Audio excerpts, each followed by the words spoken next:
Hello everyone, আপনারা সকলে কেমন আছেন? আশা করছি অনেক অনেক ভালো আছেন। তো আজকের এই স্পেশাল ভিডিওতে আমি আপনাদেরকে অনপেসিভের কিছু গুরুত্বপূর্ণ বিষয় তুলে ধরবো। সেটি হচ্ছে যে আসলে আমরা আমাদের যে ছোট্ট একটি স্ক্রিন রেকর্ডের একটা ক্রাইটেরিয়া দেখাবো। তো সেটি হচ্ছে যে অ্যাকচুয়ালি আমাদের একজন লিডার আমাকে এই টেক্সটটি শেয়ার করেছেন। তো যদিও টেক্সটটি সিরিয়াল ওয়েস লিখেছেন এবং খুব সুন্দর এবং স্মার্টভাবে লিখেছেন। তো সেটি হচ্ছে যে আমাদের যে ওএস ইন্টারফেসটি রয়েছে, অর্থাৎ অনপেসিভ ইকোসিস্টেম যে একটি ইন্টারফেস রয়েছে, সেখান থেকে আমরা কিভাবে আমাদের টাকাটা উইথড্র করব বা আমরা ব্যাংকে ট্রান্সফার করব। তো সেটার জন্য লেখা আছে টাকা উত্তোলন করা, অর্থাৎ ওএস থেকে কিভাবে ব্যাংক অ্যাকাউন্টে টাকা আনবেন বা নেবেন। তো ফার্স্ট অফ অল 1 নম্বরে রয়েছে আপনার ওএস অ্যাকাউন্টটি ফার্স্টে লগ ইন করুন। লগ ইন করার পরে বাঁ পাশের যে ড্যাশবোর্ডটি রয়েছে সেখানে ক্লিক করুন। তারপরে আমার ওয়ালেট নামে একটা জায়গা রয়েছে, সেখানে ক্লিক করুন।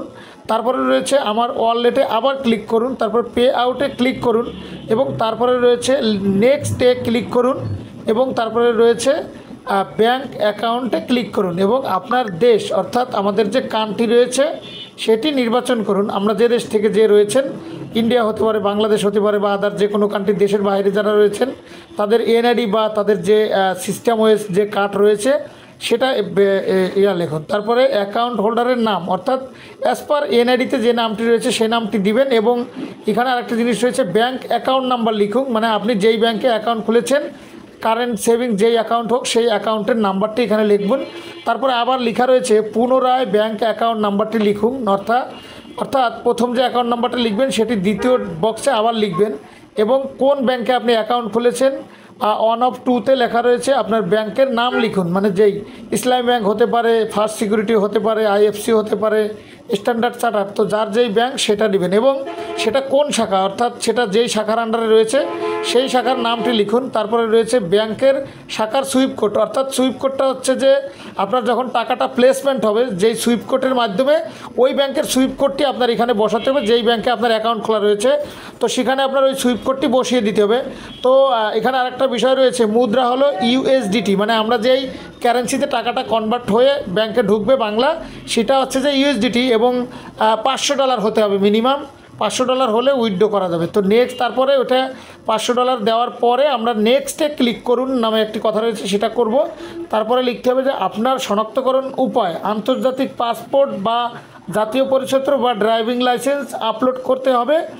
ব্রাউজ ফাইল ক্লিক করুন এবং অবশ্যই সর্বোচ্চ 5 MB এর নিচে দিতে পারবেন। তবে এখানে একটা কথা রয়েছে, আপনারা সবচেয়ে ড্রাইভিং লাইসেন্স বা এনআইডি এটি দিয়ে করার চেষ্টা করবেন এবং যেই ডকুমেন্টটি আপনারা স্ক্যানিং করবেন বা মোবাইল থেকে ছবি তুলবেন সেটা অবশ্যই 5 MBর জানি নিচে হয়। তো আশা করি ক্লিয়ার। তারপরে নেক্সটে ক্লিক করুন। তারপরে নেক্সটে ক্লিক করার পরে সাবমিট নামে একটি অপশন রয়েছে, সেটিতে ক্লিক করবেন। তারপরে আপনার প্রত্যাহারটি যাচাই করতে আপনার জিমেইলে আসা একটি ওটিপি, অর্থাৎ অনপেসিভের অ্যাকাউন্ট ক্রিয়েট করার সময় যে জিমেইল অ্যাড্রেসটি দিয়েছেন সেটিতে সংখ্যাগুলো আসার পরে সেটি লিখতে হবে। তারপরে লেখা রয়েছে পোসেটে, এই পোসেট নামে একটি কথা, সেটিতে ক্লিক করুন। এরপরে লেখা রয়েছে ডানে ক্লিক করুন। তো অলরেডি আশা করি আপনারা পুরো বিষয়টি একদম ক্লিয়ার এবং একদম কোনো ডাউট নেই। তারপরে রয়েছে যে আপনাদের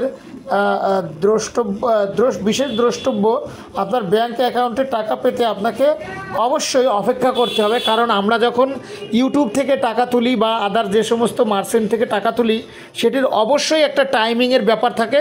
তো ফেসবুক, ইউটিউব, আদার্স যে সমস্ত ওয়েবসাইটে যারা কাজ করেন তারা অবশ্যই জানেন যে ইন্টারন্যাশনাল গেটওয়েতে আমাদের টাকাটা ঢুকতে একটু সময় নিতে পারে। তো এটার জন্য মন খারাপ করা বা নেগেটিভ চিন্তা করা বা দুশ্চিন্তা না হওয়া থেকে আমরা একদম বিরত থাকবো এবং এইটা একদম রিল্যাক্সলি একদম কমফর্টেবলভাবে আপনাকে এটাকে মেনে নিতে হবে। তো আশা করব এই ছোট্ট স্ক্রিনটি আপনাদের এই ভিডিওটি আশা করব অনেক বেশি ভালো এবং হেল্পফুল হবে। তো এটি সবার জন্য না, যারা এবং অ্যাক্টিভ এবং সচেতন তাদের জন্য না, যারা কম্পিউটার বা মোবাইল সম্পর্কে একটু এক্সপিরিয়েন্স কম বা তাদের জন্য এই বেসিক টিপস এবং আমাদের এটি সংক্রান্ত বিষয় নিয়ে একদম ডিটেলস একটি ভিডিও তৈরি করা হবে, সেটার মাধ্যমে আশা করব আপনারা একদম স্পেলিং এবং ক্লিয়ার হতে পারবেন। তো আমার যে লিডার এই স্ক্রিন শেয়ারটি করেছে বা যে আমাকে টেক্সটটি পাঠিয়েছে তার নাম হচ্ছে এমডি রাজ্জাক, আমার লিডার। তো thank you very much, all the best and আল্লাহ হাফেজ। ওনারা ভালো এবং সুস্থ থাকবেন। একটি কথা আপনারা সর্বদা মনে রাখবেন যে ভালো এবং সুস্থ থাকার জন্য আমাদের মাইন্ডটি ফ্রেশ রাখতে হবে এবং সব কিছুর প্রতি আমাদের কিন্তু বিলিভ এবং বিশ্বাস রাখতে হবে। তো আমি আবারও বলছি, আপনারা অল টাইম ভালো থাকুন এবং ভালো রাখুন। আল্লাহ হাফেজ।